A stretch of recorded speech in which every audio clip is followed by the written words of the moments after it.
କେବେ କେବେ ମୁଁ ଭାବେ ଜୀବନଟା କେତେ ସୁନ୍ଦର ନା, ବିଶେଷ କରି ସେଇ ଦିନ ଗୁଡ଼ିକ ଯେବେ କୌଣସି କାମରେ ବ୍ୟସ୍ତତା ନଥାଏ, ଥାଏ ତ କେବଳ ଏକ ଲମ୍ବା ରାସ୍ତା।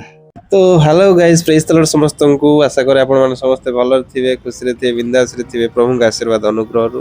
ସୋ ଗାଇସ୍, ଆଜି ଆପଣମାନଙ୍କୁ ଗୋଟେ ବଢିଆ ସଫ୍ଟ ରୋମାଣ୍ଟିକ ଷ୍ଟୋରି ଶୁଣଉଛି। ଆପଣମାନେ ଶୁଣନ୍ତୁ, କେମିତି ଲାଗୁଛି କମେଣ୍ଟରେ ଜଣେଇଦେବେ ସରିଲା ପରେ।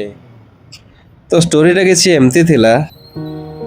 ଆଜି ସକାଳୁ ଉଠିଲା ବେଳେ ମନରେ ଏକ ଅଲଗା ଖୁସି ଥିଲା, କାରଣ ଆଜିର ସଫର କେବଳ ଗୋଟେ ରାସ୍ତା ଅତିକ୍ରମ କରିବା ନଥିଲା, ବରଂ ତୁମ ସହ ବିତେଇଥିବା ବରଂ ତୁମ ସହ ବିତେଇବାକୁ ଥିବା ଆଉ କିଛି ନୂଆ ସ୍ମୃତିର ଆରମ୍ଭ ଥିଲା।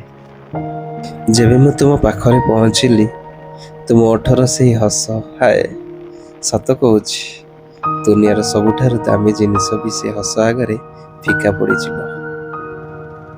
ଯେବେ ମୁଁ ତୁମକୁ ହେଲମେଟ୍ ବଢ଼େଇ ଦେଲି ଆଉ ତୁମେ ମୋ ପଛରେ ଆସି ବସିଲ, ବାଇକ୍ର ଇଞ୍ଜିନ୍ ଷ୍ଟାର୍ଟ ହେବା ପୂର୍ବରୁ ମୋ ହୃଦୟର ସ୍ପନ୍ଦନ ବଢ଼ି ଯାଉଥିଲା।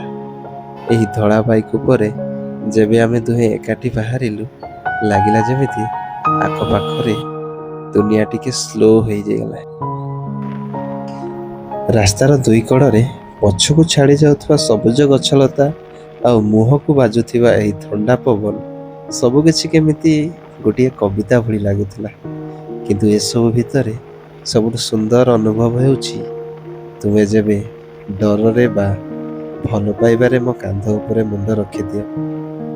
ରିୟର ଭ୍ୟୁ ମିରରରେ ଯେବେ ମୁଁ ତୁମକୁ ଲୁଚି ଲୁଚି ଦେଖେ, ଲାଗେ ଯେମିତି ମୋର ସାରା ଦୁନିଆ, ମୋର ସବୁ ସ୍ୱପ୍ନ ମୋ ପଛରେ ବସିଛି।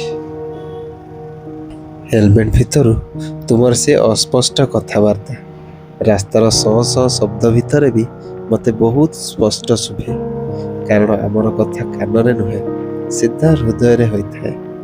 ତୁମ ପଛରେ ଥିଲେ ଭୁଲିଯାଏ ଦୁନିଆର ସବୁ ଚିନ୍ତା, ସବୁ ଟେନସନ୍।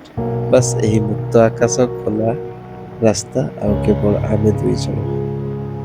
ଆଉ ତାପରେ ଯେବେ ଆମେ ଏକାଠି ଆମ ମଞ୍ଜିଲରେ ପହଞ୍ଚୁ, ସେହି ଢଳି ଆସୁଥିବା ସୂର୍ଯ୍ୟର କିରଣ ଯେବେ ତୁମ ମୁହଁରେ ପଡ଼େ, ତୁମେ ଆହୁରି ସୁନ୍ଦର ଦେଖାଯାଅ। ତୁମ ହାତରେ ହାତ ଛନ୍ଦି ଯେବେ ମୁଁ ଚାଲେ, ଭଗବାନଙ୍କୁ କେବଳ ଗୋଟିଏ କଥା ମାଗେ, ହେ ଈଶ୍ୱର, ସମୟ ଯେମିତି ଏକାଠି ସବୁଦିନ ପାଇଁ ଅଟକି ଯାଉ। ଜୀବନର ରାସ୍ତା ବି ଏହି ଲମ୍ବା ହାଇୱେ ଭଳି, କେବେ ଏହା ବହୁତ ସ୍ମୁଥ ତ କେବେ ବହୁତ ଖାଲ ଟିପ ଥାଏ।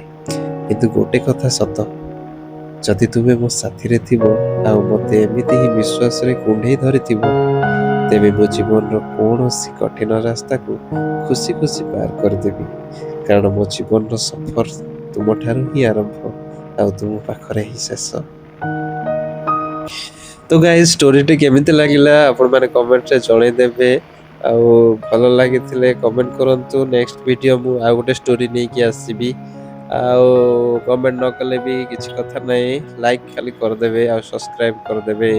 ଥ୍ୟାଙ୍କ ୟୁ, ପ୍ରେଜ୍ ଦ ଲର୍ଡ ସମସ୍ତଙ୍କୁ। ଆଜିର ଭିଡ଼ିଓ ଏଇଠି ହିଁ ଏଣ୍ଡ କରିଦେଉଛି।